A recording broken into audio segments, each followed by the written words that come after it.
So, what's going on guys, Kades here, and welcome back to a brand new video. For today I will show you the best Barbarian starter and endgame build in Diablo 4.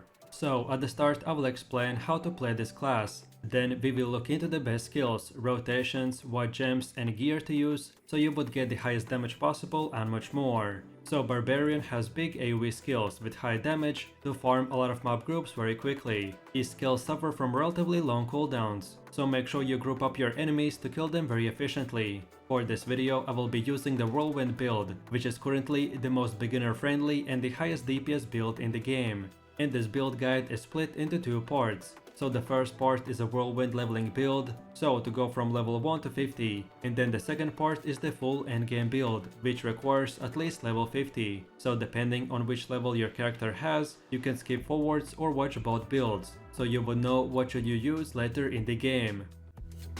So with that said, let's move over to the leveling build. So to start off from getting to level 3, we have to put 2 points into these two nodes. Then from level 4 to 7 we spend 4 points in here. Then from level 8 to 20 we will get 13 points, which we wanna use by getting all of these nodes. And of course, don't forget that when you reach level 15, you should place your two-handed sword in your technique slot to apply bleeds and slows. Then from level 21 to 34, we will get these 14 points, which we should use by unlocking and upgrading all of these nodes. And then lastly from level 35 to 49, we will get these 15 skill points, which we should spend on these specific nodes. And then finally, don't forget about your renown, which after you gather all the renown in the game, you will get 10 extra skill points. I recommend to spend them towards your leveling progression, which I explained just a second ago, and then in the endgame I will show you later where to spend your 10 leftover skill points. Then as far as leveling up in Diablo 4 goes, it is very similar to other MMOs. So for the most part, this will mean that you have to constantly replace one rare item with a better one, all the way up to level 50. Since Whirlwind build requires a slashing weapon, that is the only slot where the DPS matters. All the other weapons we will only equip for stats, to increase our one single weapon's damage even more.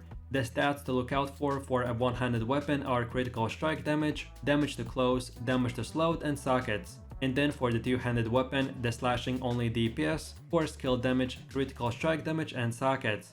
And of course only upgrade the weapon that you're using for the Whirlwind at the blacksmith and then socket them with sapphires. Then for your clothes, the armor pieces typically grant us defensive and utility stats, except the gloves which offer offensive stats.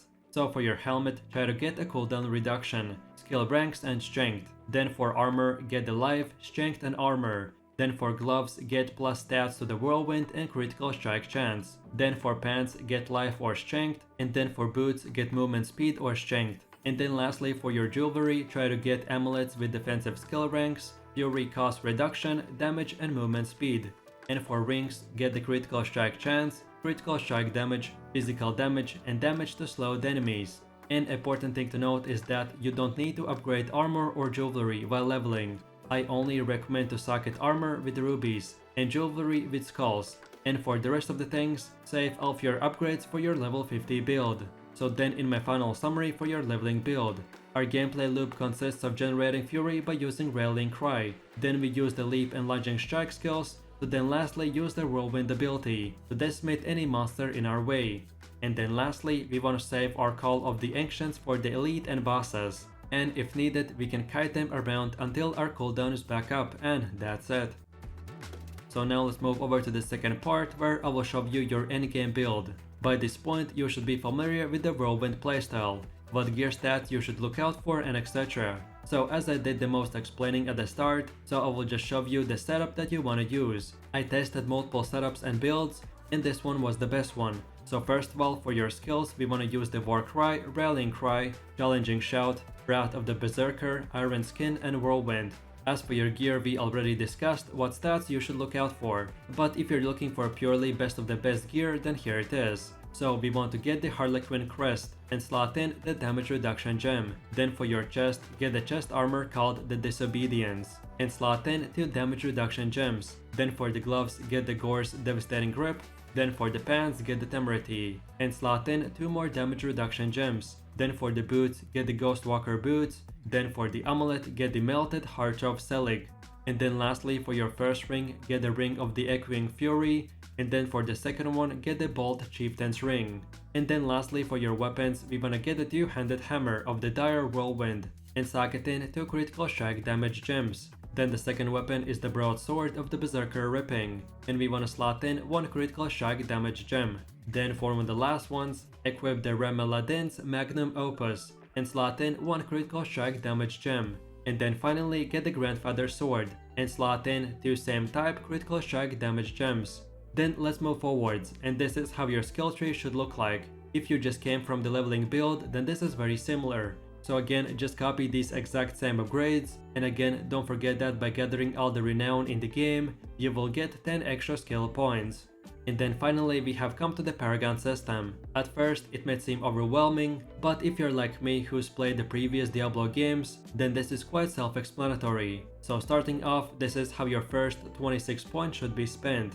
Then this is how it should look like at 62 points. Then this is how it should look like around 92 points. And then lastly, this is our final goal at around 109 points. Another new major feature of Paragon board are the glyphs, which are inserted into sockets, and they will provide massive bonuses that scale with your stats. You can level up your glyphs by successfully completing nightmare dungeons. And here are my top 6 favorite ones. So we have the Exploit, Wrath, Martial, Territorial, Undaunted, and the Imbiber. So then in my summary, the Whirlwind Barbarian is a very straightforward build that is very fun and does massive amounts of AoE damage. So then for your gameplay loop, it is very similar for both builds. We just want to start by simply spamming the Rallying Cry, War Cry, and Challenging Shout when the monsters are very close to our character. Then afterwards we buff ourselves with the Wrath of the Berserker, and then we start channeling the Whirlwind. Remember to attack only with your main two-handed sword, because all the other weapons are only meant for extra stats.